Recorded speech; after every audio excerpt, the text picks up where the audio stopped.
ብዙ ሰዎች ስለሚጠይቁኝ ዛሬ መልስ እንደሚሆንላቸው እርግጠኛ ነኝ።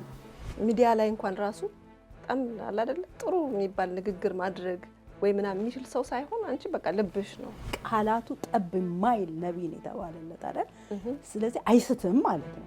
ፕሮቴስታንት ጉዶና ኦርቶዶክስ አይነ ጴንጤ ሃይማኖት ምናምን አይደለም። እኔ ህይወት ነው ይቀየር እንት ብለሽ ለብሰሽ ነብይት ሲባል ምን ቀልድ የሚመስላቸው ሰዎች ሊኖሩ ስለሚችሉ እዛ ቤት ውስጥ ኢየሱስ መጣ።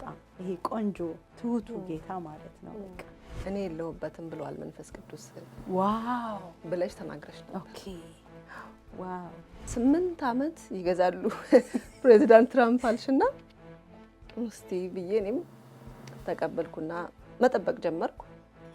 ስንት ዓመት ይሆናል? ወደ 10 ምናምን አይደል? ረጅም ዓመት። በቃ ነቢያት የሚባሉ ምን አለበት አርፈው ቢቀመጡ በየቸርቹ እዛው ቢተነብዩ ማለት እንደው ፈራጅ በሌለበት ቢያንስ በሚዲያ ባይወጡ አልኩኝ። ምክንያቱም በቃ ተዋረድን ብዬ